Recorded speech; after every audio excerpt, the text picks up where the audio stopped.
선생님이 자취할 때 겪었던 일이야. 어느 날 회식이 끝나고 돌아와서 방에 누웠는데 잠결에 이상한 소리가 들려왔어.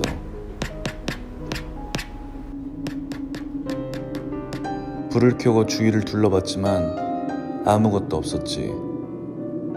술이 취해서 그런가 보다 하고 다시 잠을 청했어. 얼마쯤 잤을까? 자꾸 이상한 느낌이 들어서 반쯤 눈을 떴는데 잠결에 바닥에서 이상한 진동을 느낄 수 있었어. 마치 누군가 손톱으로 방을 두드리는 것 같았어. 박자가 일정한 것이 누가 일부러 장난치는 것 같았지.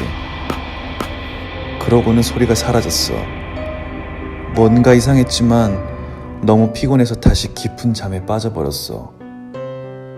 다음날 주인 아저씨께 어제 있었던 일을 말씀드렸어. 그랬더니 아저씨께서는 대수롭지 않게 보일러 소리니 걱정 말라고 하셨어. 그런데 그날 이후 소리는 더욱 선명해졌어. 비가 오는 어느 날 침대에 누워 TV를 보다가 잠이 들었는데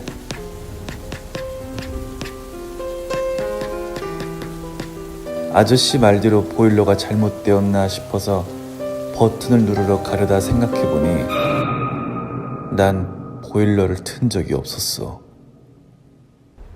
온몸에 신경이 곤두선 채로 누워있었는데 소리가 서서히 침대 쪽으로 가까워져 왔어. 소리가 점점 가까이 오더니 어느 순간 멈췄어.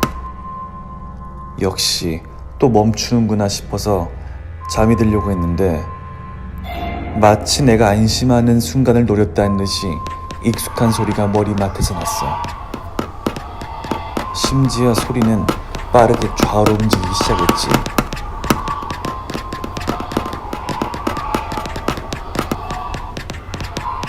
심장이 너무나 떨려서 그대로 집 밖으로 뛰어나갔어. 일주일이 흘렀어.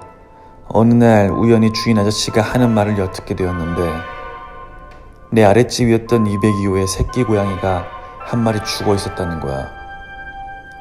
이유는 모르겠는데 창문을 통해 실수로 들어왔다가 굶어 죽은 것 같다는 얘기였어.